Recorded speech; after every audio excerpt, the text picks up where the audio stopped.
Hey, what's up, guys? So I've got a very special Facebook Live for you today. I'm going to have a very special guest, and that is Matt Maruca. So let me see if I can find Matt here so I can bring him on. Cool. All right. It's a bit windy out here, and my mini $8 tripod is, let's see if I can just get this thing a little bit more stably oriented so I don't have to worry about my phone blowing over. And then twist the ball joint there. What's the temp where you are, Matt? It's about 30 maybe Fahrenheit. It's cold here. Wow. You know what? I'll just show the surroundings. There's snow on the ground in Philly. This is where I am. It's beautiful, I'd say, and the sun is shining, which is rare, very rare here. So Yeah. In the winter.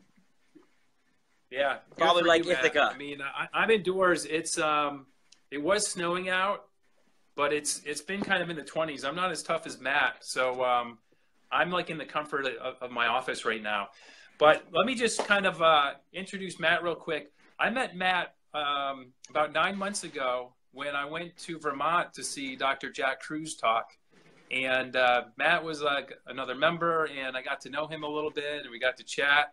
There he goes, showing off his like massive pecs.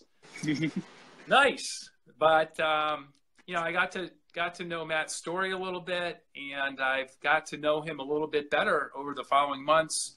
And Matt's a really awesome dude. He started a company that tints your glasses, so he makes custom blue blocking glasses, and there they are. Matt also will be sharing. Matt provided a very special code so you can save 20% if you want to get your own custom blue blocking glasses. So if you're not a member, I'm going to be sending that code out to my members. If you're not a member, I've included a link so you can sign up. You also get my top 9 biohacks to become a mitochondriac. So lots of good bonuses there for you. But Matt, I'm going to let Matt tell you his story.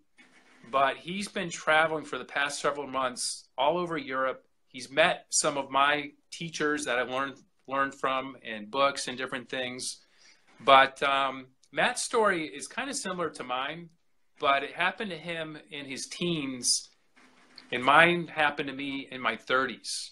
So Matt is a Generation Zer, and I haven't met too many folks from Generation Z that are doing what you're doing. So Matt, why don't you share your story and how you got into doing what you do? Yeah, so I'm notorious for rambling on, so if at any point you need to slow me down or bring me back, go for it. But essentially, I was growing up where I am at this house right now. It's my first time here in about 4 months since I've been on the road. I was never super healthy, I'd say. I mean, my mom, thankfully, was conscious of health growing up. She didn't load us with too many vaccines. You know, she avoided that stuff. She tried to buy organic food and things like this. But Cool. Still not ideal, right? But by the time I was 7, I was having some serious stomach issues. By the time I was 13, I had been having really bad stomach issues, just like bloating and gas and gut pains and stuff all the time. It was just miserable for me. I have trouble even remembering it. It's like blacked out in my history in my mind. Then I had some really bad... that was only 5 years ago, right? Yeah, I know, but yeah, I just kind of cut it out. So then I started having really bad migraines all the time. I think a lot of people get headaches. So we'll talk about how I never have headaches anymore. And then... So Matt, what age did you start getting migraines? Age 10, maybe. Oh, okay. Yeah, so first you had gut issues, then you were getting migraines. Yeah, then I was getting allergies were really bad after the gut issues. So I had bad, like every day it was pollen-y and everything. I would just be miserable. My ears were itching, my eyes were watering and itching, and I could never stop the itching. My throat was itching. It was just torture, like living torture. Thankfully, I never had something like cancer, right? But it was torturous for me. And then I started getting migraines in my first year of high school, around when I was 14 years old. And that, too, was miserable for me. And so I only began to look for some kind of solution completely separate from these issues. So because I had a low dopamine state, I believed that all of these low dopamine, correlates to not being able to see trends well, like Dr. Kruse probably mentioned in his live talk. But basically, I could not realize that these things weren't natural and normal, right? Other people got migraines, other people had allergies, other people had issues like these. So I just kind of thought it was normal and turned my head the other way. But then I started looking for a solution actually out of vanity, right? Because in high school, everyone's concerned about vanity. Everyone's concerned about their looks. So I started getting some kind of acne breakout due to greasy food, right? My mom had told me that greasy food can cause acne, and then I was getting these breakouts from eating some French fries, and I thought my gut must be damaged. I didn't know how I thought of that, but I did, and then it led me to the paleo diet, because that's one of the big ones that you find when you're looking for healing a damaged gut, because they're all about the leaky gut and food and things like this. So I started that for a few months, and I felt so good right away. Matt, what age was that? Age 14. 14, okay. Yeah, first year of high school.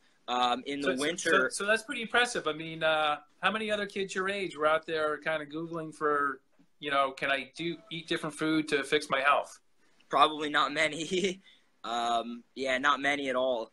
So that was great. And I felt like I was on the cutting edge, right? Because the paleo people, there's these authors and bloggers, and they talk the talk, and I looked at them like gurus because their diets in just a few days made me feel so much better, and it was magnificent. By the way, someone commented, how do you record this? It's going to be recorded and saved, so no need to worry about that. Yeah, for some reason I'm not seeing any comments here on my computer, but so as they come, all these Facebook Lives are recorded.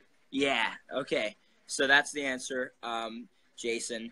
So basically, the paleo diet was great, right? It was the light bulb switch that 1 week when I cut out dairy, grains, vegetable oils, and refined sugars, where I felt so much better. I immediately knew that I had been living like crap my whole life, and I was like, how can I make this my standard and even better? Because I knew I could go really far. So I thought I knew how to get there. So I was confident at first, but as the months went by, I'd gone up like really sharply, and then I kind of plateaued, and then I started going back down, but in different ways. Like my allergies kind of had gotten much better. I didn't have many headaches. My gut issues had improved because I wasn't eating wheat, but now I had horrible energy problems and serious carb cravings, right?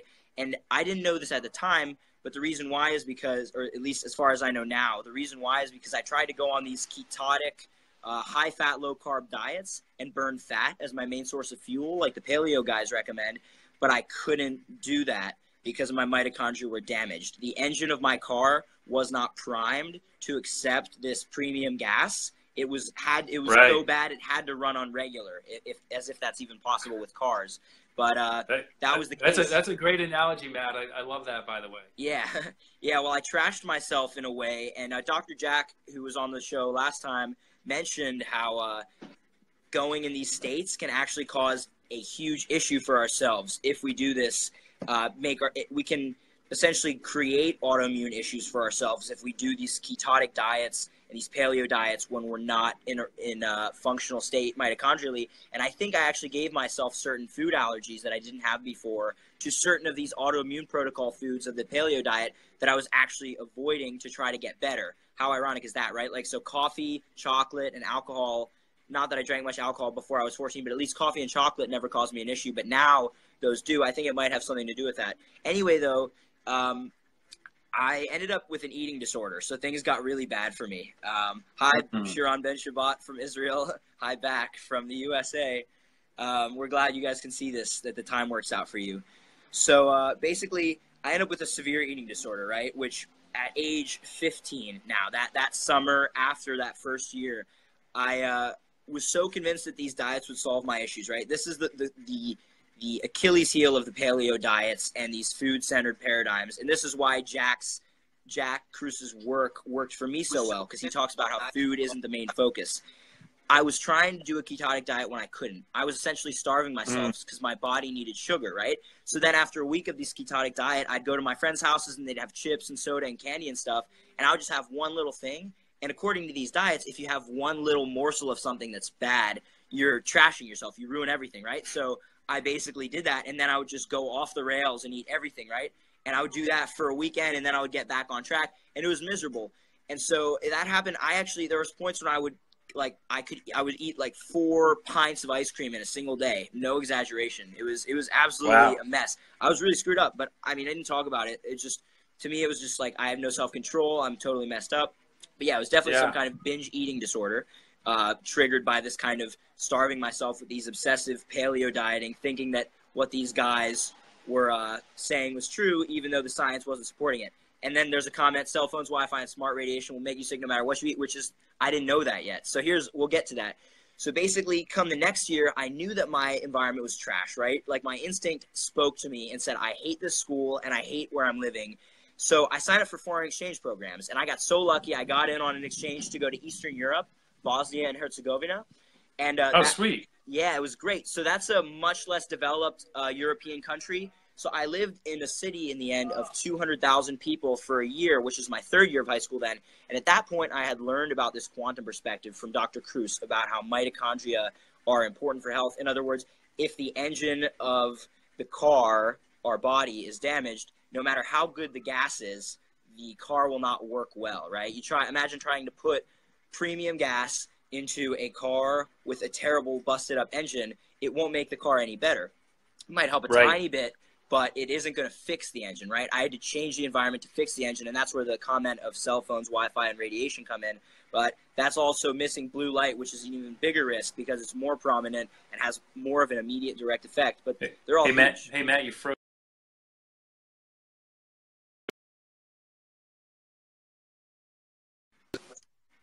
Hey, Matt, I lost your feed for a few seconds, so go back about 20 seconds. Can you hear me? I lost you I can hear you now. So go back about 20 seconds because I don't think that made the recording. Okay, no problem. So I basically went on this foreign exchange and I applied the stuff I had learned from Dr. Kruse, basically the quantum protocols, and I was learning about them as I went. That first winter on the exchange program, I was still pretty depressed and questioning things. So that was another issue that came on with the paleo diets for me, is that because my mitochondria were damaged and I was no longer giving them fuel, I started getting more anxiety and depression and questioning things because I knew I could be better, but I didn't know how to get there, right? So it's like I saw the end of the path, but then all of a sudden, and I saw the road too, but then the road vanished. And so it was just like, it's there somewhere. Hey, Matt, so talk about the actual things that you were doing. Yeah, so what were some of the things you were doing? Yeah, so I did a lot of stuff in the winter, right? I got a lot of cold exposure, things like this. But the summer or the springtime is when it got really important. So I have a kind of created an infographic on my website where people can go back and reference this stuff. I called it the Optimal Health Infographic. Cool. And it's mattmaruca.com. Matt, what's your website? mattmaruca.com, M-A-R-U-C-A. Okay. Yeah. There you go. So essentially, people can find that there, but I'll go through these things one by one, the things I did. It's simple and easy. I started with fixing my circadian rhythm. Basically, we'll get into the theory of why this works next. But I fixed my circadian rhythm, and basically that involved everything from getting morning sunlight, first thing, going outside barefoot and grounded is a huge part of that. Getting that light first thing in the morning, even today in the winter, the sun was rising over these apartments across the street from me. So I went up to the 3rd floor and was peeking out my window and getting it. Then I took a walk and got more of it. And then being outside as much as you can during the day, right? So I always spent my time outside sitting by the river. Even if it's cloudy, you're still getting the full spectrum. So I would always be outside basically no matter what. And that's huge. Even if you're just inside but you crack windows, that's a good thing to do. Hey, Matt, do you want to share why that's a good idea to crack your window? Yes, of course. Cracking windows basically lets UV radiation pass in.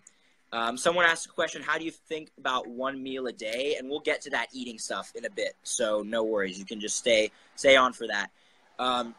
So yeah, I was outside a lot, and then sunbathing is huge, right? That's how we really recharge our battery, especially in this vitamin D deficient world. So I was sunbathing all the time, getting that vitamin D.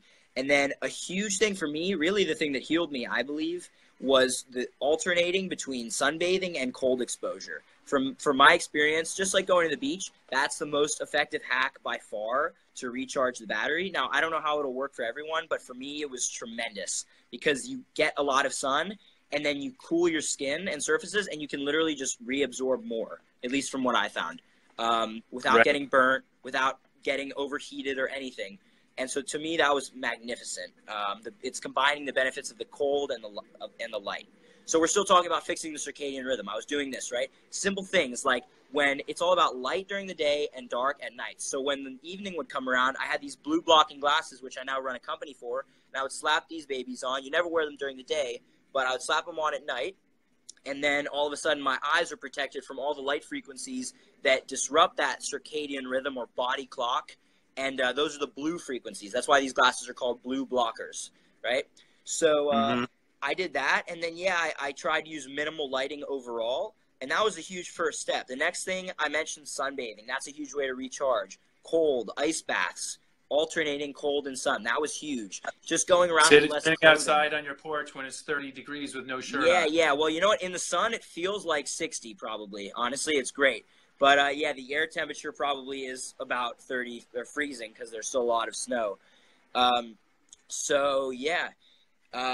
Then there's getting good water was really important for me to heal, because it's the way I look at it now. It's kind of like an equation.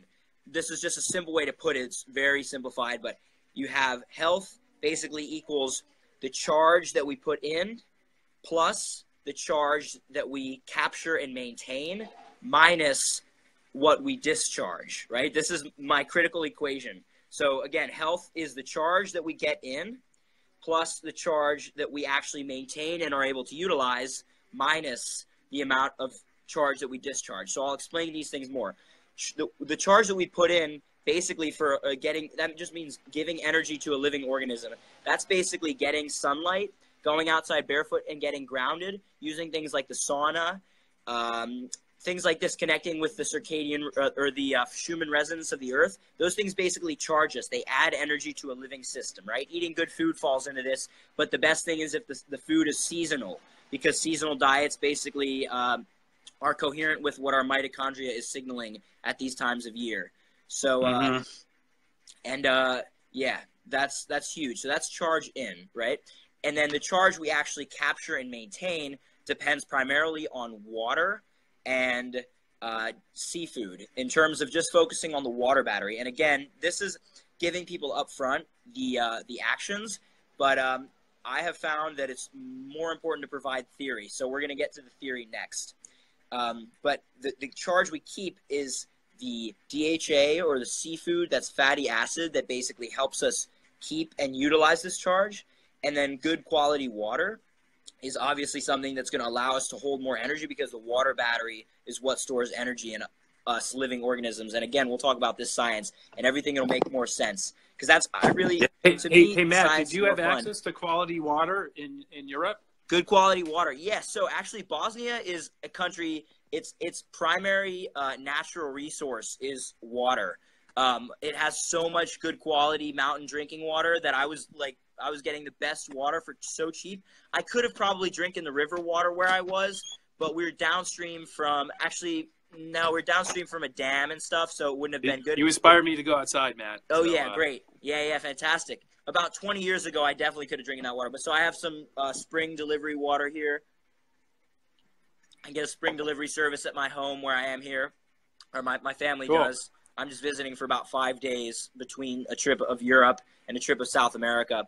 So, that is the way you keep the charge. So you put in the charge with good sunlight primarily, and then food and grounding.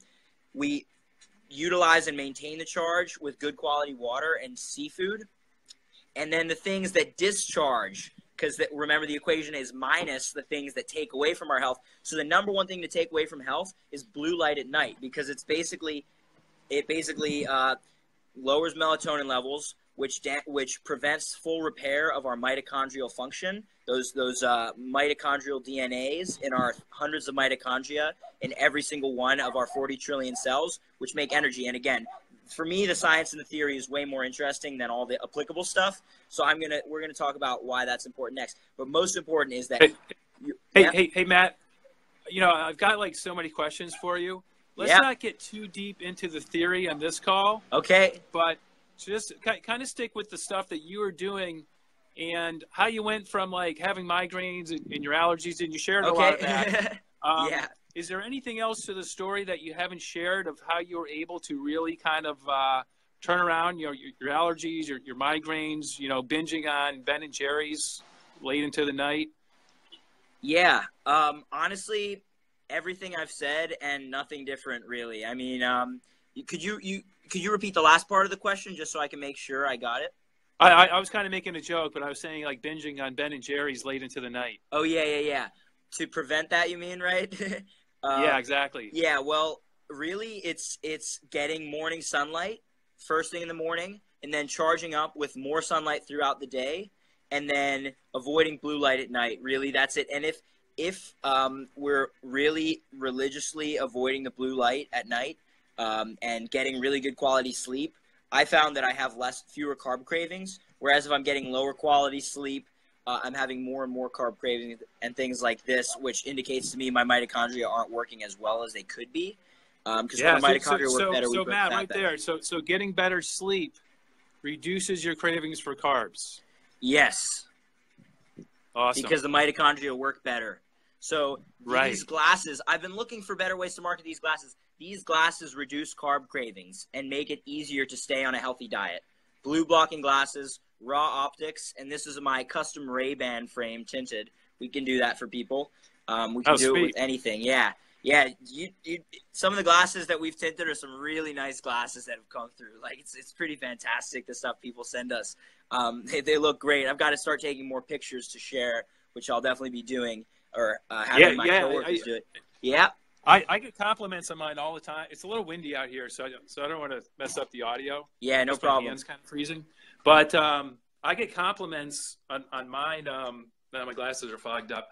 But I get compliments on the ones you did for me all the time. I'm so glad. So, I mean, the cool thing is you can literally do any style that you like. Everybody has their own kind of style, and when you buy them already tinted, there's only so many styles you can choose from. Yeah, exactly. We're the only company in the world right now and I think we might remain the only company in the world because of our unique setup as a small startup in the U.S., where people can send us their frames, and basically just so people who are watching this recording, either live or recorded, can get this. If you want to send me any frame in the world, you have really a few options, and I'll just go through this basically and simply. You can send me a frame, for example, a Ray-Ban frame, right? And either you can go on a website like glassesusa.com, and you can see you'll find on RaOptics.io, our website. Nathan will link this. You can figure out how to order the glasses already containing tintable lenses. That's what I did. If you already have a Ray-Ban frame or something, odds are the lenses aren't tintable because they'll have an anti-reflective coating. So what you can do is also you can find on our website in the custom tinting service space basically how to have your optician cut the right kind of tintable lenses with or without your prescription. The other option, the third option, is to just send a frame to us, make it nice and easy. It doesn't matter if it has sunglasses lenses in it or whatever, and then we can take it to our optician and have the proper lenses cut, whether prescription or non-prescription, and that'll cost a little bit extra, but it's probably the easiest and most convenient option. So, these are the three options to have any frame turned into custom glasses. Or you can pick from our standard frame styles, which are also, I'd say, very attractive, because I went through like dozens and dozens and dozens of glasses frame styles and found the ones that I think are the most attractive that we can easily order. So that's the deal with the company so far. These are mine. So I chose these myself and had them sent to Matt from Glasses USA. Matt tinted them. I got them. And, the kind of like the generic UVEX glasses, they're blocked up to 500 nanometers. So Matt does 550. So these are going to be a little darker. I've actually noticed a pretty decent improvement in my sleep. Me since too. I switched to these from like the standard UVEX. I've got like a bunch of pairs because in the past I've written like articles on blue light and different companies send me their glasses to test out. But these are my favorite by far. Well, thank you, Nathan. B, because they're a darker tint, and C, because I chose the style. So everybody has their own style. That's the awesome thing. You can pick your style. If you have prescriptions, Matt can tint those. If you don't need prescriptions, you can just get glasses that don't have prescriptions and send them to them. So Matt, why don't you tell us, how did you, come to start up your company? Yeah, I'd be glad to share. So basically, there's a guy named Luke Story you guys might be familiar with. Oh, yeah. Yeah, he's done a few really good podcasts with Dr. Jack. I encourage people to check them out. He's a really, really nice guy. So I listened to one of his most recent podcasts with Jack one afternoon in the end of the summer in September. It was September 15th. No, it was actually August 15th. And I was doing some lawn mowing. And then he said, you know, by the way, anyone who's near New York City, I'm going to be over because he's from LA, I'm going to be over on the other side of the country doing an event there at this place called Cap Beauty, a little beauty shop, because he's involved in the fashion industry, right? And I thought, oh my gosh, I would love to be on his podcast. That would be so cool, because I think I could present a unique perspective of a young person who's gone through this stuff and had a journey to health at this age, maybe encourage other young people to do the same thing. So I thought, no brainer, I'm going to drive up to New York City, 2-hour drive, easy. One of my friends came with me, the same friend who snuck into the resort in Mexico with myself and Dr. Jack, and that's how we met Dr. Jack. But basically, yeah, it was an awesome meetup. He had a great talk there. Then we stayed on the sidewalk afterwards and talked with him for about 2 hours with a few other dudes who were hanging out. And you know what, the funniest thing to me was that this guy walks by and Luke says, oh, that's the founder of Four Sigmatic, which is this company that makes these chaga mushroom teas and stuff, which is like, yeah, I heard Tim Ferriss talk about them all the time. And I like Tim Ferriss's 4-Hour Workweek book. It's one of the things that inspired me to start my business. So we chat, you know, I proposed to Luke to be on his podcast. He's going to release it within a few weeks, I think, or a few months. But he has so many pre-recorded. Anyway, though, the way this gets to the glasses is that he wanted a pair of blue blocking glasses, right? That were custom for some sunglass frames he had. He couldn't figure out how to have them tinted, so he was asking me. And there's a company in Florida that'll do tinting for people, but it's super complicated because you have to pop the lenses out yourself. You have to like call them many times to get all the credit card information dealt with. It's just really complicated. And I was trying to tell him how to do this, and then I remembered that I had seen a guy who had written an article about how to tint your own blue blocking glasses. So I thought, I'll just buy the equipment, do it myself. For Luke, it's easy. And give him a good deal for it. So he has the glasses now. He's probably one of the biggest reps for us. And yeah, nice. Then from there, I thought, well, maybe other people want this, right? So I put a little Matt's Custom Blue Blockers page on my personal website. More people ordered. And then some people asked, could you just offer standard frames? And then I realized, okay, it's time to make this into its own company and not just be running it from my site.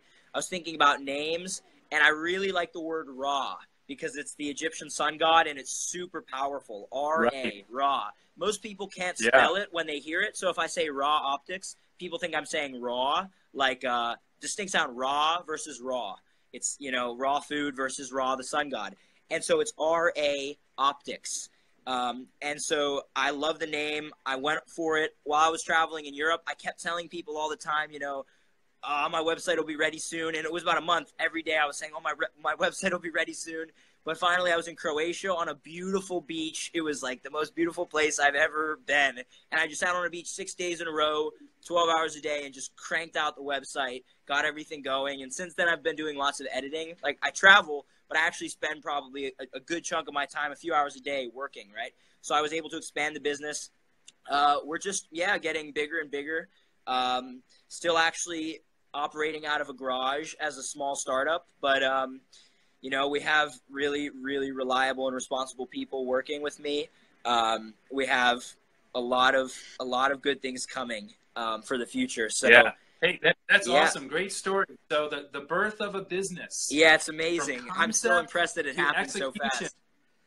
So you guys, you know, you're seeing Matt in the, you know, early growth stage of his business. A couple years. I mean, who knows where this thing's going to go? I've got a buddy in Hong Kong that's going to be on a future Facebook Live. He's a big water researcher. And I sent him your contact info. So I don't know if you've heard from him or not, but you may be expanding to Hong Kong. Absolutely. Yeah, we'd be very down with that. Another cool thing is that we have lots of affiliate partners around the world who are just, they are affiliate partners. We just haven't made all the links and everything completely finished, but we're in the process of that. But that means that we're going to have people in, I have people in Hungary, Norway, the Canary Islands, Spain, France, different places in the U.S., different places in South America or Central America who want to sell glasses. They want to not only help people, but they can make a cut. And so if anyone is interested in catering to a region of people that we otherwise never would have gotten to, please reach out, you know, because that's a benefit for both of us. And it's benefit for the third party involved too, because it's not like many consumer deals where it's one corporation selling people a service that they don't actually need, that, you know, is harming their health, but this is actually helping people. So it's cool. Huge. Yeah. So Matt, so you ship internationally, no problem. Yeah, we ship worldwide, no problem, everywhere. Worldwide. And it's only $13.30 to ship anywhere in the world if you're buying one pair. Yeah. That's awesome. Yeah, it takes 1 to 3 weeks. If you want it faster, you can have it in 6 to 10 business days for like $30. If you want it in 1 to 3 business days, then you can have it for $50. So it's pretty good. Okay, cool. So Matt, I know you've done this big whirlwind tour. You've been traveling all over Europe. You've met some of the biggest minds in, you know, innovating health and wellness. Started with Dr. Jack Kruse. Just spend like a couple of minutes talking about the Mexico story, because that's just hilarious. Yeah, of course. So to me, Jack was an idol, right? In a way, even though he even says I'm not like, I don't want to be a guru. I don't want to be one of these guys who people blindly follow. I still, as a young kind of desperate teenager, I still had that propensity when the things that he shared were actually working and made more sense than the paleo diet. I kind of began to really follow his work in a way religiously. After just meeting him and getting more understanding, I've really been able to just find some good balance.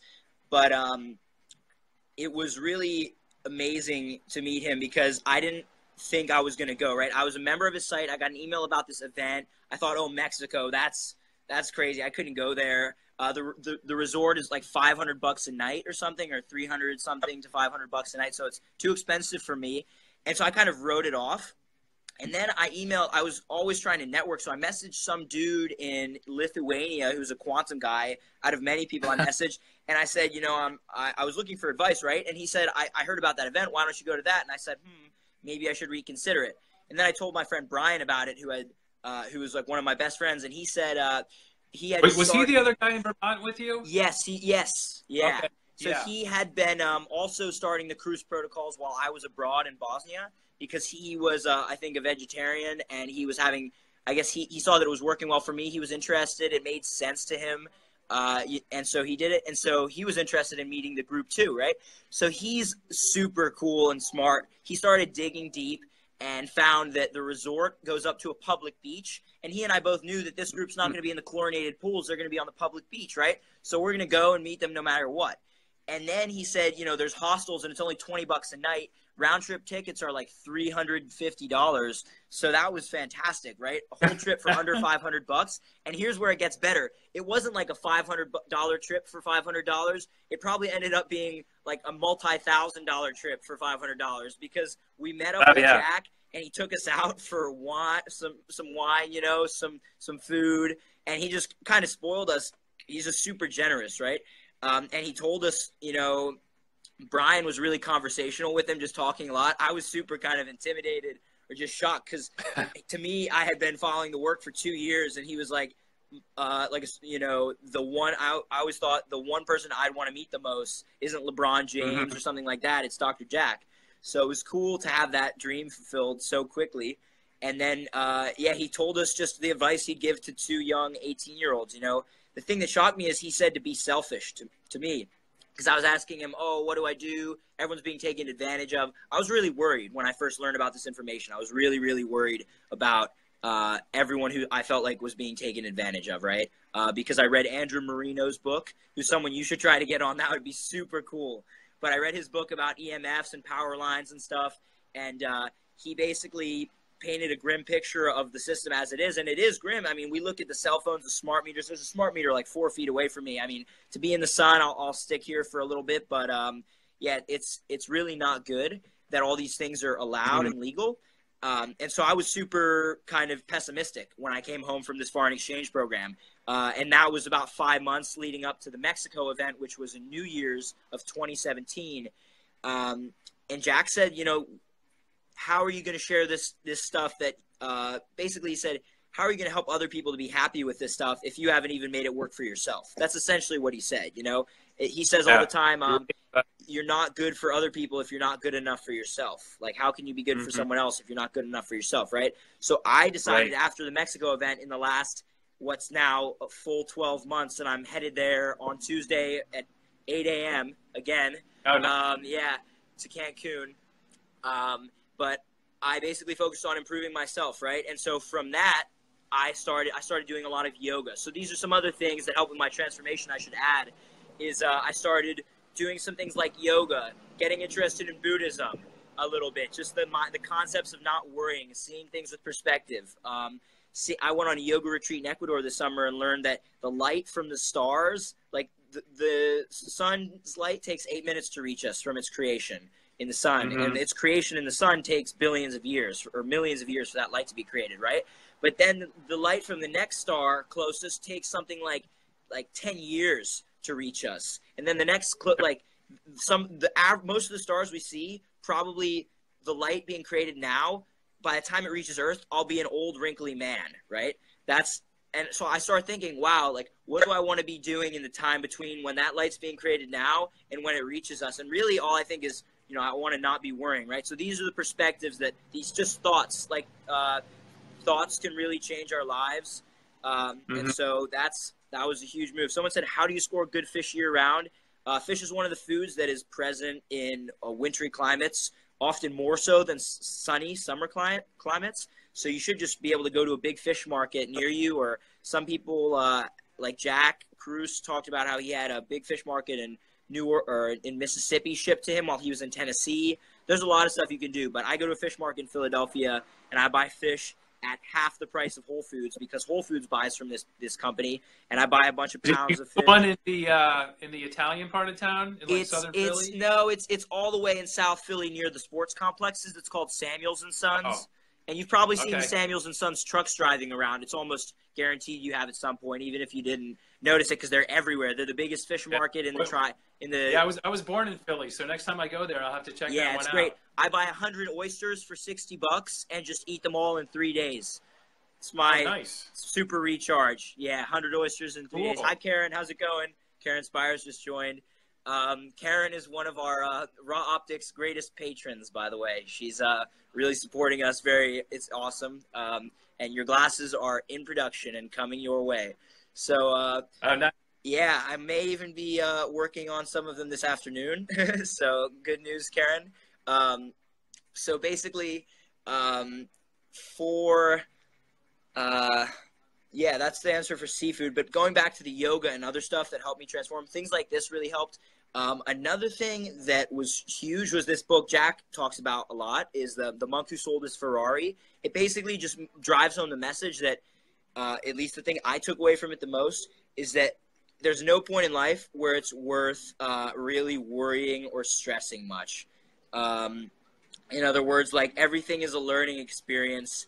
And, yeah, like, for example, right now, my little brother and his friends are blasting a speaker right inside the front door. So I'm just going to go and take 5 seconds and ask them to turn it down a little bit, and I'll be back. But this is all part of the plan. Cool. And, guys, what we'll do when Matt gets back is we'll go through and we'll answer some of your questions. All good. So, all right, yeah. I just saw Matt Blackburn join. How's it going? Matt, so this is something that I'm currently working on experimenting more for myself, but Matt makes a DHA supplement, which is DHA in the SN2 position, which is the position, if I'm not mistaken, where it's less easily oxidized. So most of these fish oil supplements I would never recommend to people because they get oxidized easily and they can be harmful. But apparently Matt has found guys who can do this in a way that it's not damaged. And I have met a lot of people who have it and use it and claim they're noticing big benefits. So, yeah, it's called Mito Life.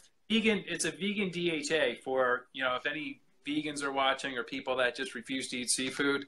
That's a great option. The other benefit of DHA being in the SN2 position is that it's paramagnetic. So it's drawn to magnetic fields, which your mitochondria create when they create ATP, because it's literally a spinning motor. So, Danny, you just saw how old is my little brother? Is he listening to my advice?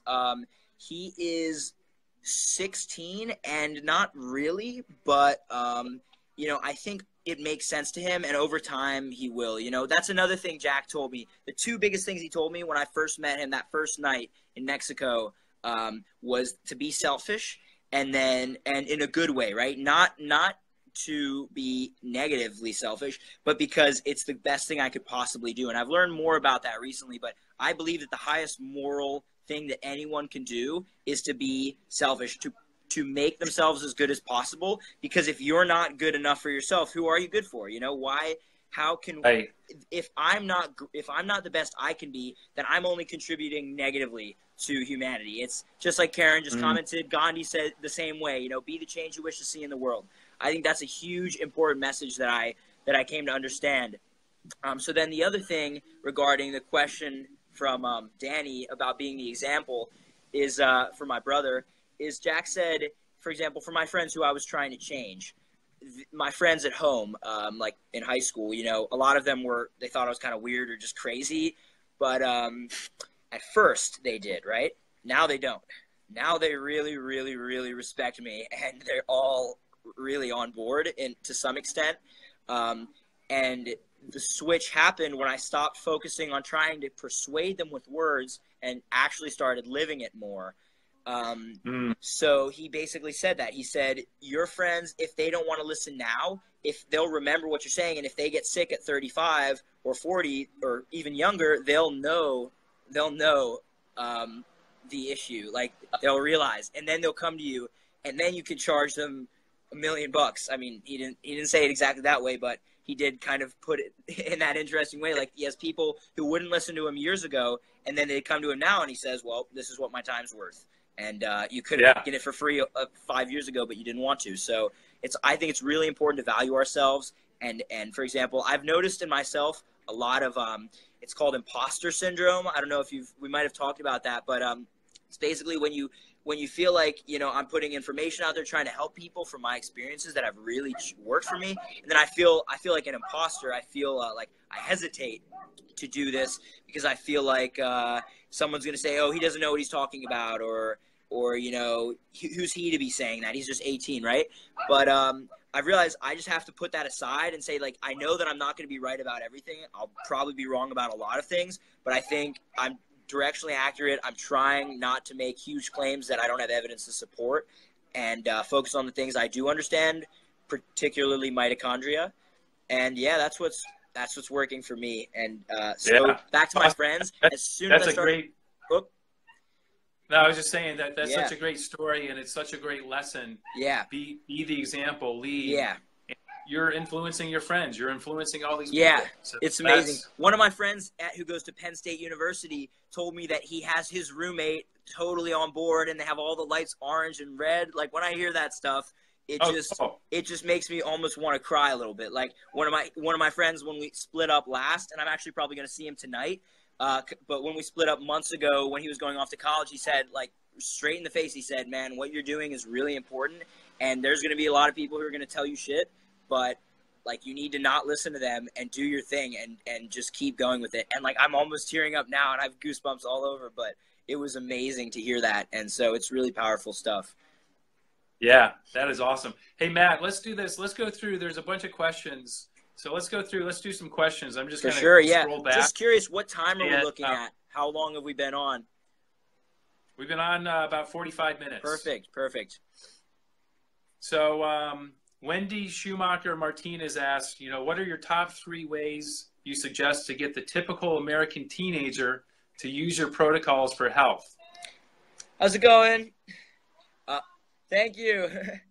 So she's getting a lot of pushback when she tries to explain Dr. Kruse's protocols to her kids. Yeah, it's impossible. That's my answer. Wants to hear it from you. It's impossible. That's the answer. It's the only way you will never to answer, because you said the way the question is phrased. My answer is it's impossible. You will never get him to do it ever.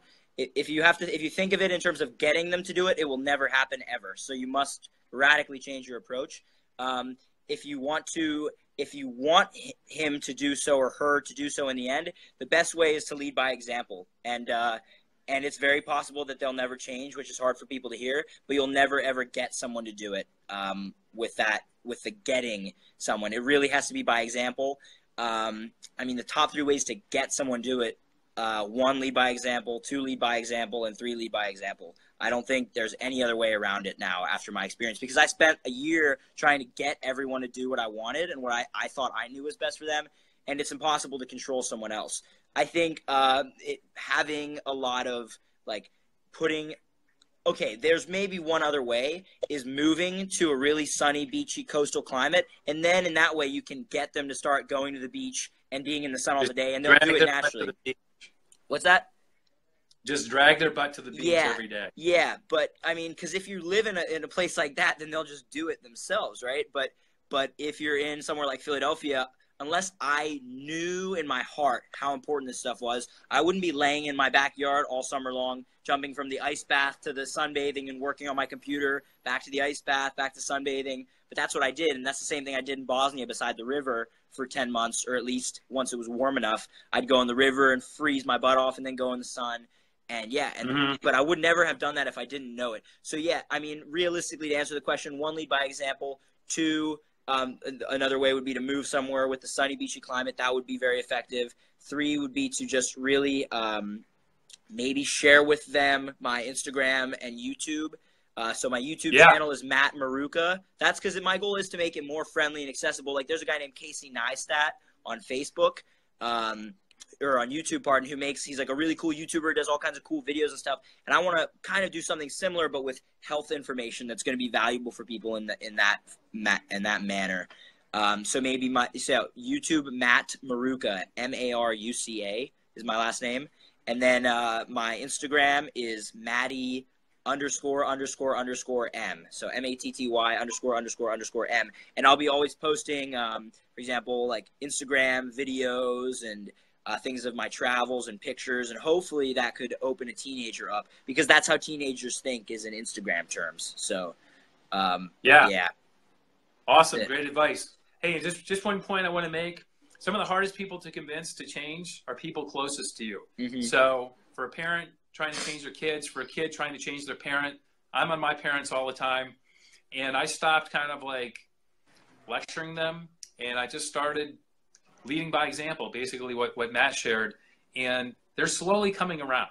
So never give up hope. Keep leading by example, and people are going to see you doing great, and at some point they're going to be like, you got to figure it out, what's your secret? What are you doing? Yeah, for sure. So do you want to move on to another question? Yeah. So let's see, comment from Don Neubauer, sitting in 40-degree weather in Kentucky. So good job, Dawn. Let's see what else here. I saw a lot of them come up, and we did kind of get to them as they came, but some passed by for sure. Okay, so at some point, Juan wants to know when you're going to be in Mexico. He's going to be there on the 27th. Cool. Sunny. I'll be there on Tuesday. I should be there Tuesday afternoon, so on Tuesday the 19th. But now that I'm home and I'm realizing all my friends are going to be home around like the time I'm leaving, or just around now, I might not come till the 24th of December, and that would give me more time with these friends who I've grown up with, who, if I don't see them on this winter break, I won't see them till next summer. So it'd be cool for me to stick around another 5 days here. But yeah, 19th or 24th. Cool. And then LT Bogamo wants to know where your oysters come from. My oysters, I would get oysters from Samuels and Sons Seafood in Philadelphia. And just so you know, most oysters But where are the oysters? Yeah, the Chesapeake Bay in Maryland. Okay. Chesapeake Gold oysters are the ones I would get because they're the biggest for the price. But most oysters, just so people know, are farmed. I didn't actually know this. So almost all oysters you'll find in the world are farmed. It's actually, this seafood market has very few wild oysters. They're rare. They're really expensive. But if they're farmed in a good manner, then that's what you get at any restaurant you ever go to, and almost always, unless they specifically say they're wild, which is rare. I've only had them once, and they were good. They were from Ireland. They were really strong and salty and saline, potent. Oh, cool. Yeah, what's interesting about that is I have a buddy. When I lived in DC, a buddy of mine lived on the Chesapeake, or his mother did, and they had like kind of mini oyster farms that they put on their dock. So Cool. people will go around and ask you, hey, can we plant these things here? So it's not like these like really unhealthy fish that you hear about that are crowded in bins and they feed chicken. One second. I'm just on a call. Yeah. They're these oysters. Yeah. They live right in the Have water a good one. alongside other wild oysters. So let's see. Jamie Colson wants to know: is it Someone true just that drove by 80% and said, "How's it going? Looks like you're enjoying summertime." We're 5 days from the shortest day of the year, the first day of winter. 5 more days in the northern hemisphere will be receiving more sun. I was just saying, I've been counting down. Yeah. To the day when days are going to get longer again. Yeah, but the only thing that stinks in the States, at least, is when the days get longer. For the first 2 or 3 months, it gets even colder and darker and more snowy and cloudy. But then after February and March, it's much nicer. Yeah, embrace the cold. Well, Yes. I don't know if you know this or not. I don't know, Matt, but Jamie Colson wants to know: is it true that 80% of male fish are now turning female because of chemicals in the sea? I would not be surprised, but I've not heard that, and yeah, I'd be interested to look into that for sure. Okay. Let's see what else here. You guys could probably go to mitolife.com or, Mitolife, just Google it, and Matt Blackburn, who probably has a lot of statistics about that stuff, and he could probably tell you a lot about that because that's his specialty. Let's see. Amir wants to know: how many hours a day do you spend in the sun? How many hours a day do I spend in the sun? Because I have structured my life, I knew I would never work in an office job, right? So I've structured my life now that I'm never going to have to, I hope. Unless it turns out the blue light is actually great for health, and then my business crashes and burns, and but generally I have all the time in the day to do whatever I want. So I spend all the days of the day, all the hours of the day in the sun, except when I'm cooking indoors, or if it's absolutely frigid, then I'll just spend, like, if it's so cold that I just don't want to be outside, I will go for a walk for an hour or two in the morning and spend an hour or two outside in the winter. I read a book recently that talked about some studies that showed that that even just an hour walk in the morning completely cured seasonal affective disorder in all the patients. So that's called The Healing Sun. Really good book. So yeah, in the winter, even just a walk, a good hour walk is the minimum. But Dr. Alexander Wunsch, who I met with in Germany, told him he thinks we need at least 2 hours a day minimum of unfiltered sunlight on our body. Wow. Wow. Yeah. So in the winter, I bet the average for a lot of people is probably like 5 minutes. Yeah, probably so. Now I'm getting cold because the sun went away and hid. And so my fat burning capabilities have lots of work to be done, but they'll get better. So you anyway, want to like jump in and get the blood flowing? That's cool, man. Yeah, it's a good start. So anyway, I still have my my jeans rolled up, so I'm still getting this exposure. Oh, nice, dude. But so basically, yeah. In the summer, I would spend many hours of the day shirtless in the sun, like as many as I can, honestly. But it differs for everyone, so you're gonna have to really do your self-testing and research. I can't make any generalizations per se, but many hours I think is good because the evidence is clear that the sun isn't the main cause of skin cancer unless, well, it would never be the main cause, but it could maybe trigger it. I don't think so though, but some people might argue it could trigger skin cancer if you live a really disconnected life and then you go out and fry yourself in the middle of the summer. That would make a lot more sense. So yeah, if you should be building up your solar callus if you're in the northern hemisphere from the moment the sun starts coming out in March or April or even February, late February. I was getting sun here.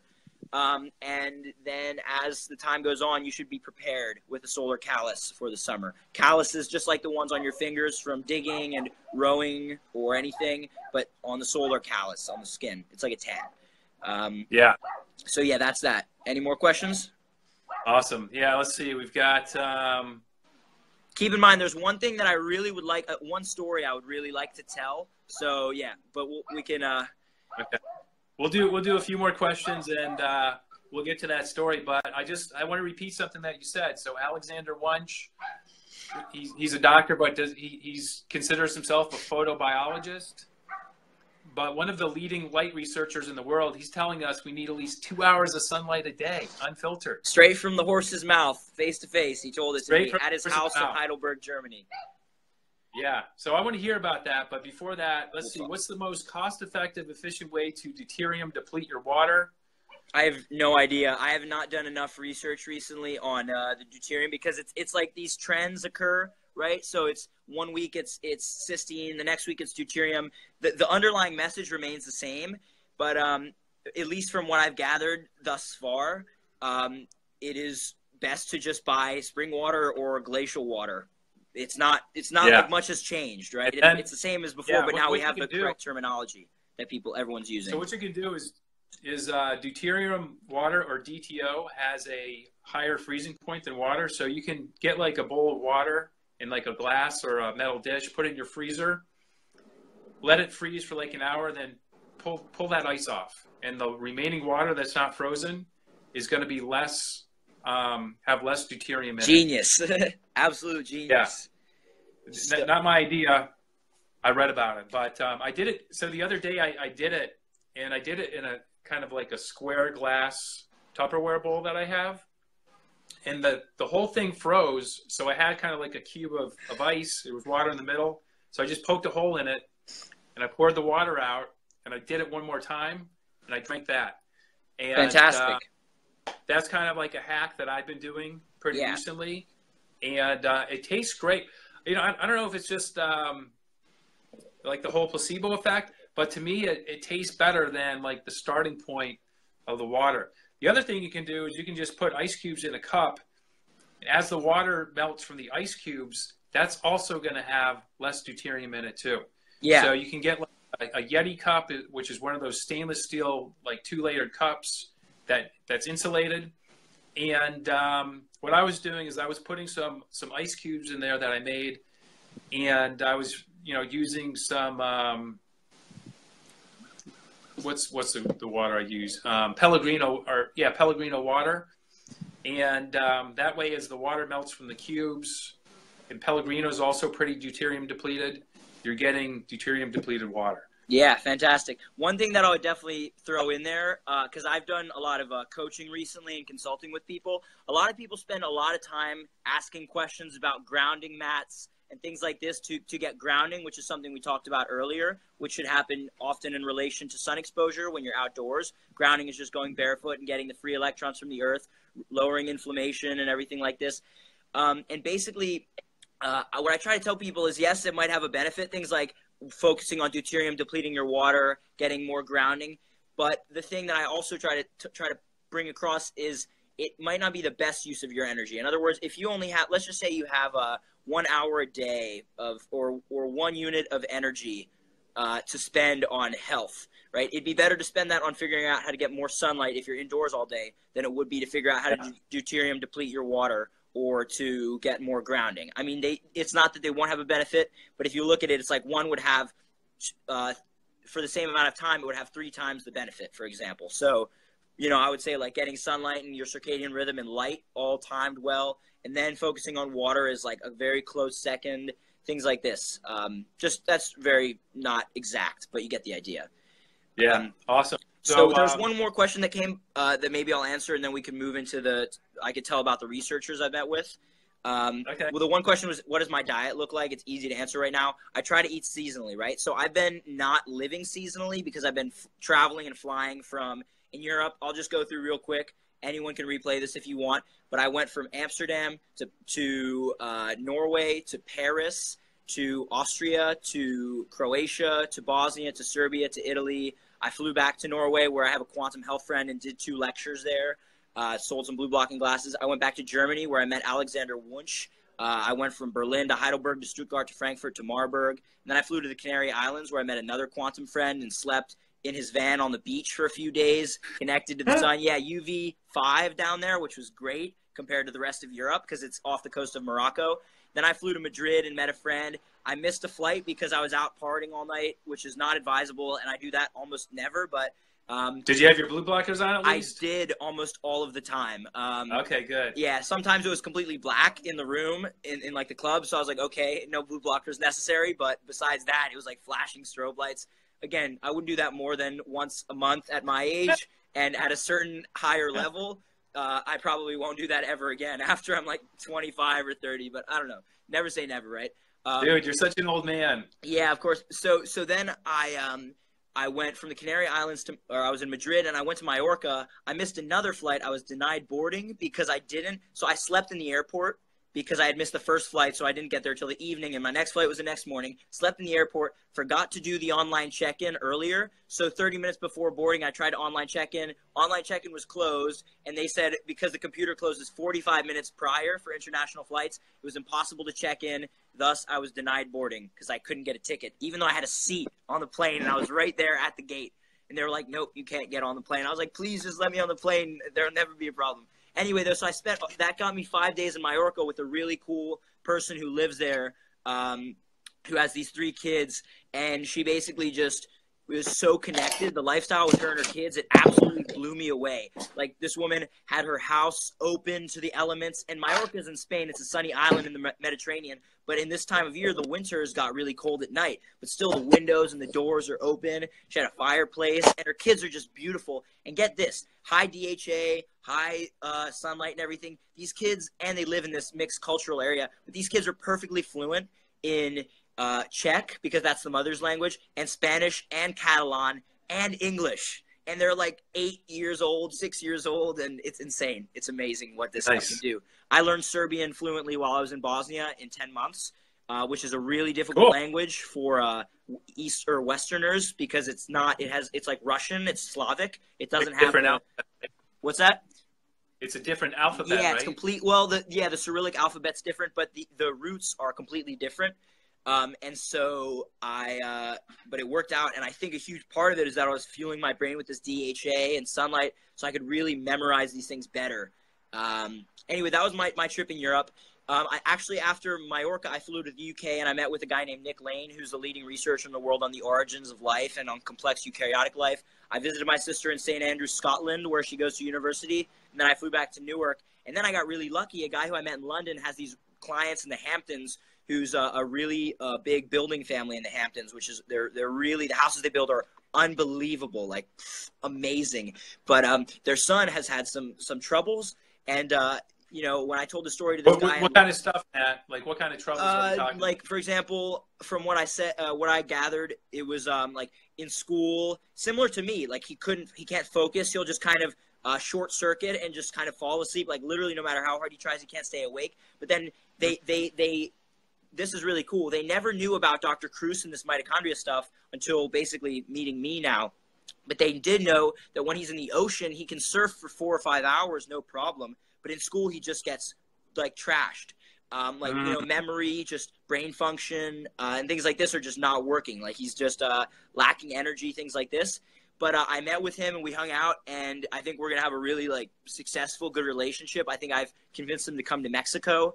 So it's just a really cool story. And I just got 1 day of that. I drove there. This was really cool. This is stuff that happens when you have like optimal mitochondrial function, or I'd say I'm only at 50% of where I will be in the next few years. So like, this is only, you know, 50 or 60%. But basically I was in Scotland, right? I woke up at 7, actually took a bus from my sister in St. Andrews to Edinburgh, the capital, at 12. So I slept from 12 to 7, right? And then I woke up at 7 for the flight. I flew, so I was on I had a 2-hour flight to Iceland, 6-hour flight to New York. And then I got off at Newark International Airport, right across the Hudson from New York City. And then it was already the equivalent of 11:30 p.m. Scotland time, right? So my friend, who's a surfer, went to Costa Rica, and he left his car for me to pick up at Newark Airport, right? But he was out catching beautiful waves in Costa Rica when I landed and forgot to message me where the car was, right? So then I get to the airport, and I call his mom, like, where is the car? There's thousands and thousands of cars here, and either I was going to take public transit or pick up his car, which I'd prefer to pick up his car. Anyway, his mom said we were United International, so I figured out that it was B or C terminal, and then it was C because that's United International. And then I found out, you know, short-term parking because he said they were rushing. And then I went up all 3 stories, and each story had probably like 1,000 cars. And so I went through all the stories, and I got to the 3rd story and the last side of the last story. And I was calling his dad, who wasn't in Costa Rica, and was saying, like, you know, is there any way you can contact them? I don't think I'm going to find the car. And then I say, wait a minute, I think I see it. It's like HKS, you know, license plate, blah, blah, blah. And he says, yep, you got it. So after an hour of wandering around, and it's already 12:30 in Scotland, and I'm still awake, and then I drive 2.5 hours to the Hamptons, and I'm just like charged up. I hadn't eaten in 30 hours because I had fasted since like the night before, where I had dinner with my sister in Scotland, but I was just charged, like boom, boom, boom, boom. Did you have haggis? Did I have what? Haggis? I did not. I should have. I had a really good Scottish lox bagel, though. That's another thing is, for example, wheat and grains are not ideal for health, particularly in the U.S. because they're so modified. But I always had horrible issues with wheat, right? I got home and even got myself a little gluten since I got back, and had some, by accident, and had some serious gastro issues. But basically, in Europe, they have completely different strains or types of wheat. So what I found when I went to Bosnia on that foreign exchange, I could have just not eaten bread, but because it's really cultural and, you know, I think I can handle it with all the sunlight that I'm getting and all the mitochondrial optimization, I was eating bread there, and I didn't have so many gut issues. And then when I went back on this recent trip, I thought, you know, maybe I'll try it and see if it's true, if my memory's right, that European wheat doesn't affect me the same way. And then I went, and yeah, while I was in Europe, at least on the tail end of the summer, when carbs were more in season, I was eating a decent amount of some wheat there. And yeah, it's not ideal for health. I wouldn't advocate it necessarily, but I do it a little bit, only in Europe though, to enjoy that cultural stuff. You know, I'm only going to live once, so I'm going to make these choices. Hey, so back to, I think you're at the part of your story, you're driving out to the Hamptons. Yeah. Well, that's it. It was just, I was awake for 24 hours straight, fasting for 30 hours. And I was just boom, boom, boom. Like I did a lot of breathing exercises and stuff. And that was huge. Another cool thing that I should add is I learned about in Norway, a friend who I was on a coaching call with, who had learned about Dr. Kruse because of Ben Greenfield. He was a fan of Ben Greenfield's, and he learned about Dr. Kruse and heard about UV light, red and purple light, and the Qigong stuff that he had studied under a French-Canadian Qigong master who lives in Norway basically was very, very similar to this stuff Jack was talking about. They talk about that we are a body of light in a purple fire, something like this. And he thought, wow, that's really interesting, these connections. And so he called me because he couldn't get Dr. Jack. And then he calls him Dr. Jack, so I call him Dr. Jack. I think it sounds really cool. But then he said, you know, you're coming to Europe in 3 weeks. Why don't we meet up and we could maybe have a lecture? Because his 2 best friends are players on Norway's second best professional soccer team. So, and they're really young budding guys, and we'll probably be like their personal coaches as they advance. They'll probably be playing for Spanish. Awesome. Yeah, they'll probably be playing for Spanish professional teams within a few years, which could be a really good thing for this whole story to gain some traction. Essentially, the Qigong stuff I learned from him, just a little bit, like the most basic postures and things, like a specific standing posture is fantastic. And this Qigong master just is publishing a book called The Joy of Stillness. I think I won't read it obviously till it's published. No one probably will except him, but it should be really, really cool. And I think that could be huge just because this guy, his energy is amazing. He's in his 70s, but he looks like he's in his 40s or 50s. It's really unbelievable, this stuff. I don't know. It's the way I see it is that this quantum biology stuff we're talking about is awesome, and it's the science is behind it. But the stuff they've been doing is aligned with this, but with 5,000 years or so of practice and perfection, perfecting. Right. So, yeah. Do you want me to mention a bit about meeting with Dr. Wallace, Dr. Wunsch, and Dr. Lane? Yeah. So for those of you that don't know, Dr. Doug Wallace is like the world-leading researcher on mitochondria. He's one of Jack Kruse's teachers and mentors. So yeah, Matt, why don't you tell us how you met up with Dr. Wallace? What you learned? Yes. This is great. So basically, Jack had been writing about Dr. Wallace. You know, Dr. Kruse introduces new concepts and things over, like, as the months go on, right? So one of the things he had started talking about, I'm just going to check my phone battery and make sure it's actually good. Yeah, 99%. Wow, because I have a little portable charger plugged in. So basically, cool. Dr. Kruse introduces these concepts. And one of the new, like a researcher he began really talking about more about a year and a half ago, maybe probably 2 years ago now, was Dr. Wallace. He had mentioned him many times in the blogs, little bits, but he started really going hard with it on his Facebook. And I was so interested. I said, wow, this guy's at the Children's Hospital of Philadelphia, just in my city. What a cool thing. And one of my mom's best friends was over for dinner. He happens to work at the same place. And he said, I said, his name's Dr. Wallace. And he said, oh, I know Doug, because he's a Sri Lankan accent. And I was like, what? Are you kidding me? You know this guy?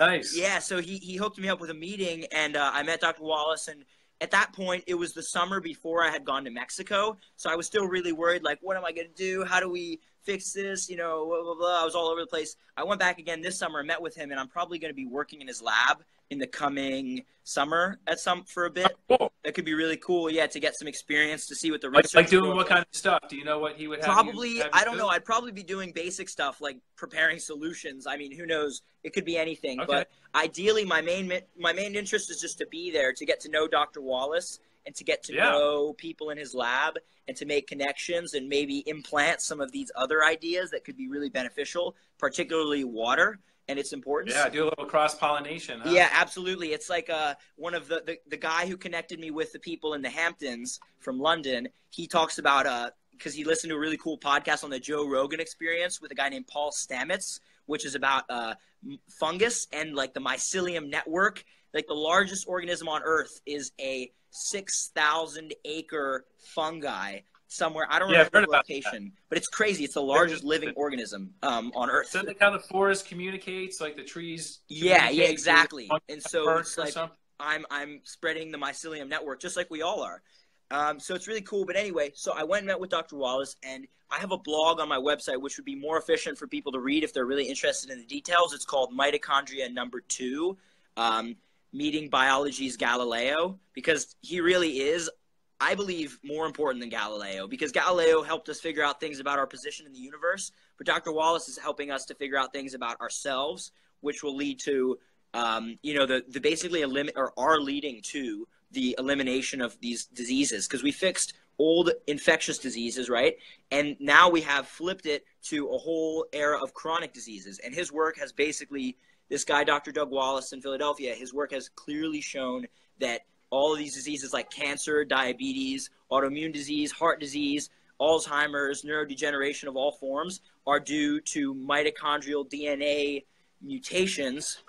And what the mitochondrial DNA mutations basically lead to is decreases in energy production.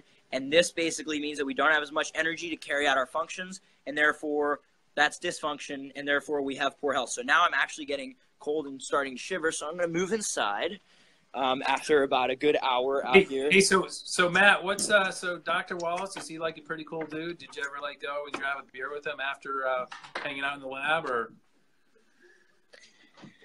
Could you repeat that? I was just saying, so is Dr. Wallace, is he like a pretty cool dude just to like hang out and shoot the shit with? He's amazing.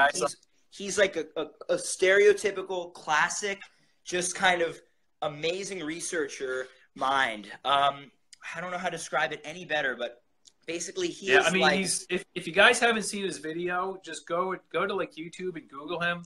The guy is so sharp when he goes through his presentation. He's just like so on point with so many different things. Yeah. I would recommend. So go on. Matt. Pardon? I just said go on. Oh yeah, I was just saying, I'm shaking quite a lot. This has got to be dizzying for people, so I'm gonna go and find a good seat. Just a moment here. Cozy up by the fire. Yeah, it's funny because I haven't been in this house in about 3 months, so I really don't have like a place to hang out. It's just like even my mattress that I left in the garage where I slept throughout the summer, so I was away from the power circuit, was infested with mice. So I don't even have a bed. It's really a mess. But all right, so here I'm gonna just get this all set up. So here's the deal. Dr. Wallace is even my mom's friend, his coworker, says that he's kind of like out there, right? People in the science community kind of are threatened by guys like Dr. Wallace because he really tells it how it is. Like he doesn't lie, and he's like Einstein, like someone who's changing things, and he's determined. He lives in his own world in a way, as some people describe, but he's such a nice guy. He's so like convinced in the truth of what he's doing, and he really wants to help people. And there was one moment in our conversation, which is detailed well in that blog post, where he said, like, if people would just, he said, I asked him, why do you do what you do? I asked this question to Jack, and Jack said, he hesitated. Jack said the truth. And that really guided me a lot. That's what he's been posting a lot about. You know, I told Matt and Brian when they came to Mexico, this, and that. That was the biggest thing he told me. Dr. Wallace told me, you know, he works with people who are in pain, right? Like he said, I see people who are suffering. They are in pain. And if people in the medical world could just open their minds a little bit, these people might not be suffering so much, right? And so this is a guy who's leading. He's probably win a Nobel Prize for medicine, hopefully. You know, I think the only reason he wouldn't would be because of politics of some kind.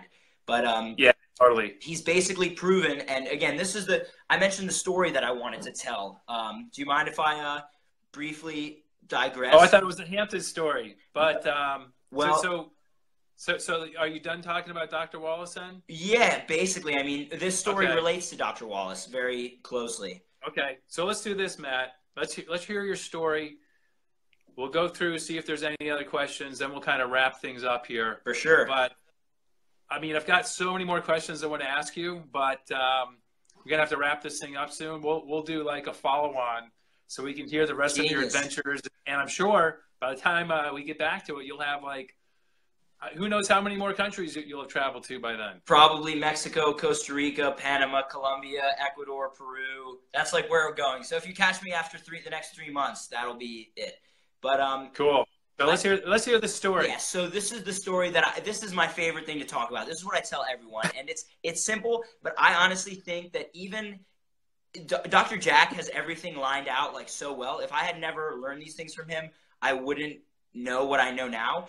But basically, I have found after meeting with Dr. Lane, Dr. Wallace particularly, that I think I can explain very well the origin of life and particularly why mitochondria are so important. And so this is all about Dr. Wallace's work, really.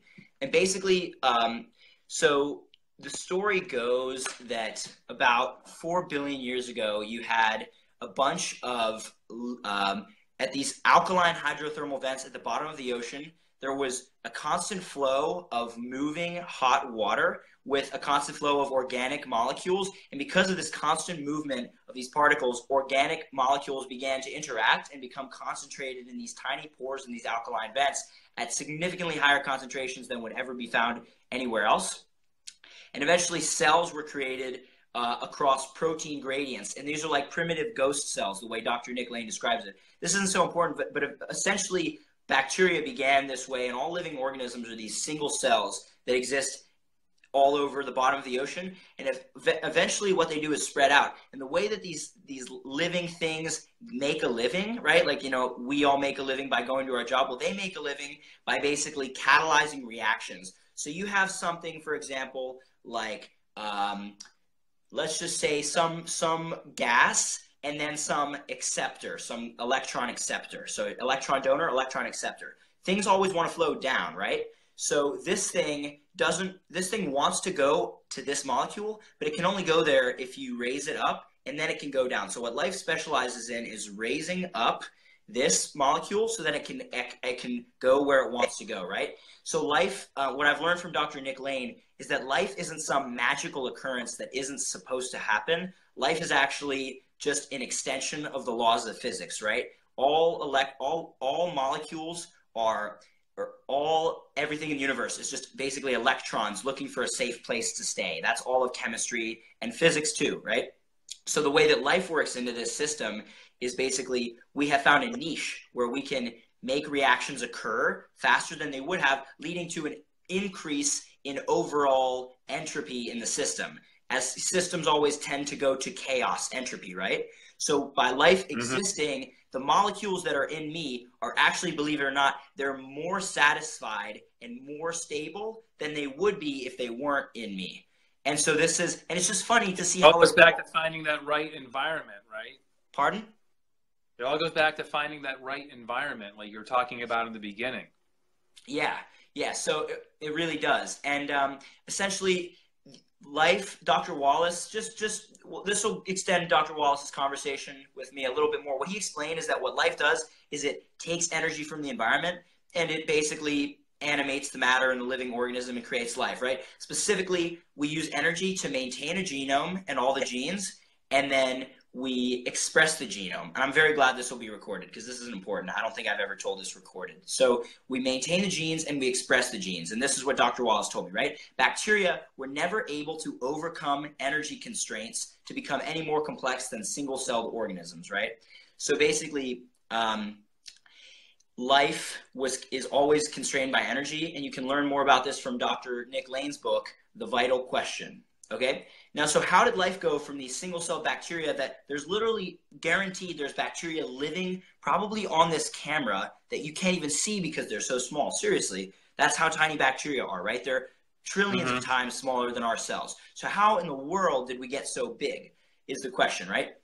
Everyone knows that or many people know that there was a merging of two different types of these old organisms that led to this. But my question for Dr. Wallace, when I asked him, the biggest question I asked him is how in the world did the merging of two of these tiny little organisms, a host cell, which is actually an archaea, which is it's like a bacteria, but it's not really the same, archaea that is, and then bacteria that go inside of this host cell, how did that merging lead to this massive complexity of life that is literally trillions and trillions of times more complex, right? And Nathan, ideally, this is something you probably haven't heard explained this way either, because I've never heard Jack explain it just this way. Only Dr. Wallace said it to me directly. So essentially, what happened is bacteria always live together in nature, right? For 4 billion years, which is where the story started, for the first 2.5 billion, the Earth was coated by bacteria. Nick Lane, in his book, The Vital Question, describes how bacteria literally created rock sediments, literally meters and meters high, hundreds of feet high, because bacteria can literally eat through rock because they can use anything as an electron donor and acceptor, right? So essentially, these two types of old organisms, bacteria and archaea, would share their genes through lateral gene transfer. And what happened was two of them were so efficient at sharing their genes with each other that and they had such a good deal that eventually one of them slowly came inside of the other, right? And so basically, remember that all that life does is it takes energy and it uses that energy to maintain and express the functions of genes. And that's where the vast majority of the energy goes, right? Or basically all of it, except what goes to waste. So now you have a bacteria that it used to have to protect itself and get itself food. Now it's inside of a host cell, so it doesn't have to protect itself, doesn't have to get food for itself, so it can now delete a large portion of its genes because it no longer has to spend energy doing that. And then what happens over time, what happened was there was an accumulation of hundreds of these small bacteria that produce energy inside of a host bacteria that would provide structure and safety and protection. So basically, those bacteria that are now inside the host cell basically do not have to do that for themselves. So instead of having 1,000 genes or 1,500 genes, which is average for bacteria, the host cell took those genes and it put them inside of what we now call a nucleus, right? It's like a common repository for the genes of those 1,000 bacteria, right? So the best analogy I've been able to think of is imagine if you walk into a room, Nathan, and you see 1,000 students working on the same problem, but completely isolated with zero communication. That's kind of like what the host cell saw with all these individual bacteria, if you will.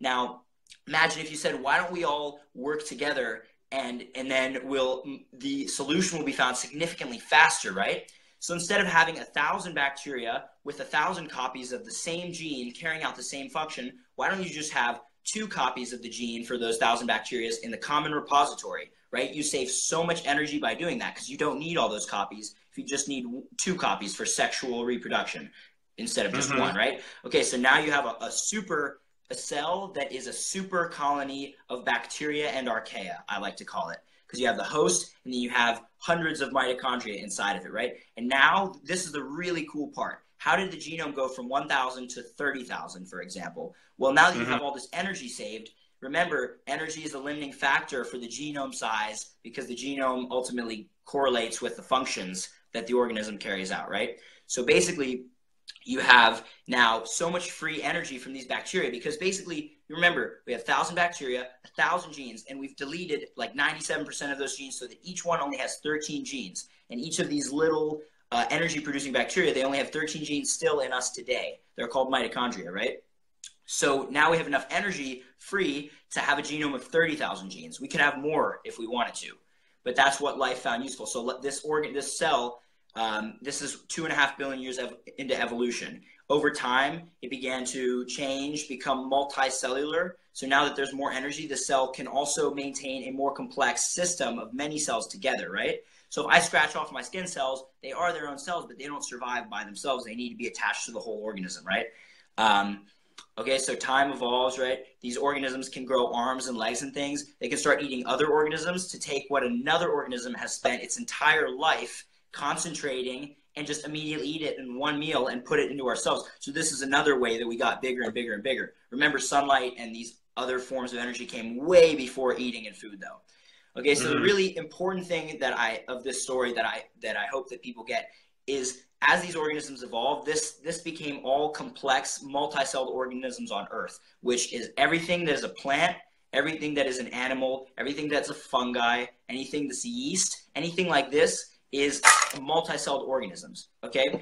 And what this means is that don't think of me and Nathan necessarily as some eukaryotic celled organism that's really special and different.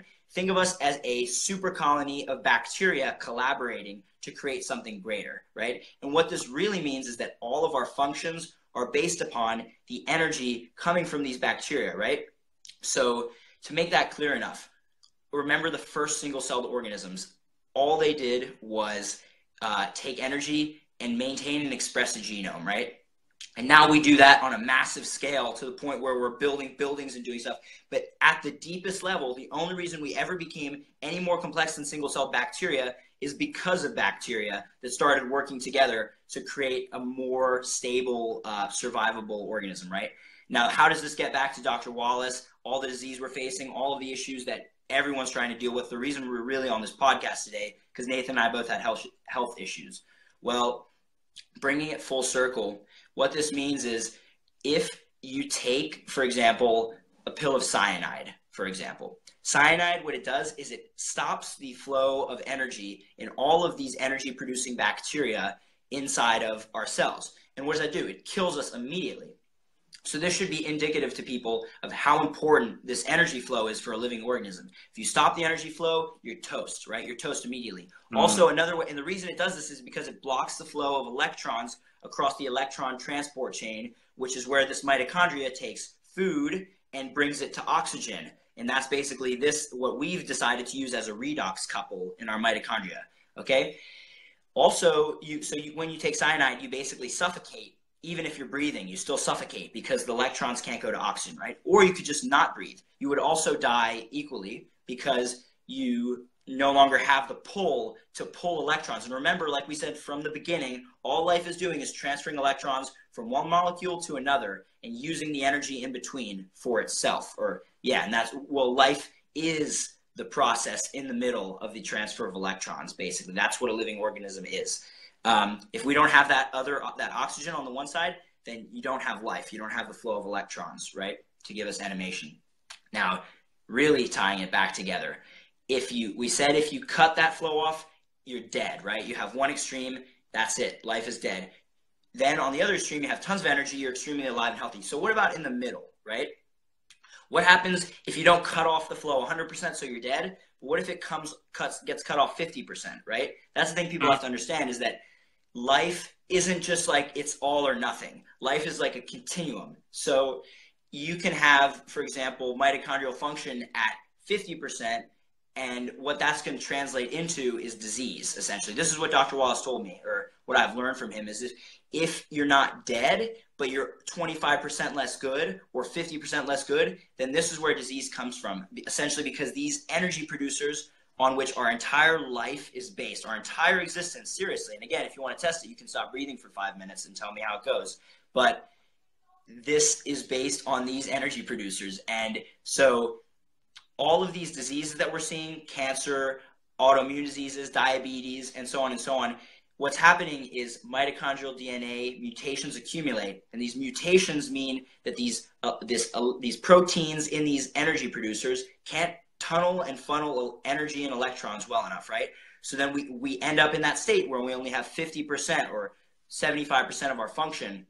And what that means is in a brain that requires X amount of energy, a ton amount of energy, but we only have Y amount of energy, then like, we require 100 units of energy, but we only have 50, then the brain is going to stop working as well. Same in the immune system, same in the heart, right?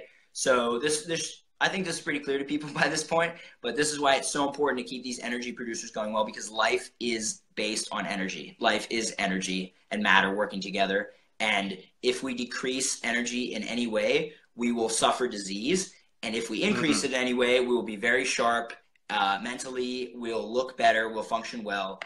The most interesting thing is the main molecule for repairing these mitochondrial DNA mutations is melatonin. Okay, every single night while we sleep. And that's why blue blocking glasses are the single most important investment for health, because melatonin levels are protected by these glasses. That's a great sales pitch, I hope. Comes back to the blue blockers. But you don't have any. Yeah, but sunlight. Right on this very. Oh, go on, Matt. Well, I'm just going to say also, it's two sides of the coin, right? It's not just blue blockers. They're helpful for sure, but if you have sunlight in the day, you also need this to make melatonin in our eye. And Dr. Alexander Wunsch talks about that on his Vimeo, and maybe we'll talk about my meeting with him in the next conversation. We'll get into that next time, because I really do want to hear about that. So, yeah, thanks for sharing that story. But, yeah, if you don't have blue blocking lenses, go to Matt's site. If you want 20% off, I've got a link to sign up to my site, and I'm going to send all my members a code to save 20% off custom tinted blue blocking lenses. You're also going to get 9 of my top mito and biohacks to improve your mitochondria. This whole story Matt was talking about, it all comes down to your energy production. When you don't have enough energy, you get sick. It's kind of like, this is one analogy I like to share with people. It's like when your iPhone battery's running low or your smartphone battery's running low, you turn off your other applications so you can maintain your phone for as long as, till you can get another charge. And in your body, when you don't have enough energy, your body turns off applications too. So that might be like producing hormones. It might be regenerating cells, things like that. So low energy equals disease. Optimal energy means you're a lot smarter. Yeah. You feel better. For sure. You work better. Your brain performs better. Everything's better when you increase energy. And that's basically everything that Matt and I teach. So let me just look real quick, see if there's any. I'll just throw in real quick while you look, Nathan. Also, for people who might be missing one key thing, because it is easy for certain details to slide away, things Nathan and I take for granted. It's not just about disease and health. If you're like a teenager like me, even if I wasn't unwell, for example, even if I didn't have these sicknesses that I was dealing with, I wish I knew this information just because of how much better I feel. It's like your eyes have been dusty all your life, and you just wipe them and you just see clearly. There's a movie called Limitless where the guy's just perfectly sharp, and that's how much compared to where I used to feel, and now that's how I feel. So you can just be better. If you're concerned about vanity, you will look better if you do these things, especially if you're young and your body's plastic. It'll change very quickly. So these things are very important. You mentioned my website. I'll just throw out real quick. The company, for people who have just joined later on, it's called RaOptics. So Ra is the Egyptian sun god, and it's a very powerful word. I love it. This is why I picked it. Ra, R-A, optics, just like you'd spell optics, .io. The .com is a bit too expensive for us at this point, but with your help, maybe it won't be. So RaOptics.io, and Nathan will have a code if you sign up for his email letter where you can get that. And that'll definitely be in the description below for 20% off the glasses. 20% off whether you get our custom tinting service or whether you order our standard frames. Again, go for it. And by supporting RaOptics, you're supporting my mission to go meet researchers and do all kinds of other good stuff. So it's like a charity, but even better. That's awesome. Hey, Matt, thank you so much for that 20% off. That's huge. I might get another pair actually, because one pair is just not enough for a mitochondriac. Yeah, it's always good to have a backup. I have 2 or 3. Our Hey, standard frame styles are great. In case you're interested. Hey, I wanted to ask you. Danny Skolin made a comment. He asked if you do any free diving. I have not, but I'm definitely would like to, because Mexico, Playa del Carmen, and where I'll be going also Nicaragua and Belize are apparently the best places in the world for free diving or diving in general. So, yeah, I always do when I go in the ocean, though. I always go down and grab onto a rock or something and hold myself under, because I know that the feeling of the pressure is really healthy. The thing is, I was in Mexico and I did that, and something bit me or like poked me twice, and my hand was twice the size of my other hand. It was like a neurotoxin or something. I was scared, really scared. I was like, my hand was burning, and I was running around this town in Mexico where there's probably no hospital, thinking that I was gonna die, but it got better. Well, I'm glad you made it through that. Yeah, me too. Very cool. Let's see. Another question. Do you recommend using glasses also during daylight? Yes. Amir Cohen. So not in full spectrum sunlight, no. But if you're in a primarily artificially lit environment, so like in any office building, any gym, any sports place, and it's daytime, I wouldn't recommend wearing these in general all the time, just because it's basically, it'd be backwards to have these on all day long, because you're going to be making your brain think it's nighttime, increasing your melatonin levels during the day. You'll probably get drowsy. Now, if I only had these and I was in, like, for example, a basketball game during the day, which doesn't happen, but let's just say it did, I would still wear these, because I prefer to be a little drowsy than I would to have my eyes and hormones damaged. But we offer a daytime yellow tint, which is a tint. This blocks all light up to 550 nanometers. The daytime yellow tint blocks all light up to 450 nanometers, which is just the most energetic blue wavelengths. So that'll have the biggest impact for protecting your hormones and your eyesight, especially, while not making you drowsy and groggy. And, for example, let's just say you go out in the evening and you don't want to wear the full red tint. The yellow tint's much less noticeable. Like, for example, if Nathan had it on his glasses right now, it wouldn't really be noticeable at all, given the lighting that I see him in right now. But that would be better than not having any glasses when going out. So I like to have a pair of each, personally. Cool. Awesome. Yeah. And for me, when I'm at home on my computer, I've got Iris running on my computer. I've got a big window over here. I've got a black light behind my computer. So sometimes I won't wear glasses at all. These don't block anything. But, I used to work in an office building. And in a situation like that, there were overhead fluorescent lights everywhere. And in a case like that, I would wear something that blocked out some level. Yeah, for sure. So for people, anyone who works in an office should get the daytime yellow tint, I think, as well as the nocturnal red. On our website, we have daytime yellow and nocturnal red. It's BPI 450, BPI 550. I'm going to make a page on our website really soon specifically describing the tints, because now people are asking questions about that. So it's good news. More people are getting into it. Yeah, awesome. The other thing you want to do if you are working indoors all day is you want to take intermittent breaks, get outside 5-10 minutes, take your glasses off, get natural sunlight in your eyes. It's going to help your eyes regenerate. It's also going to help keep your circadian rhythm in sync.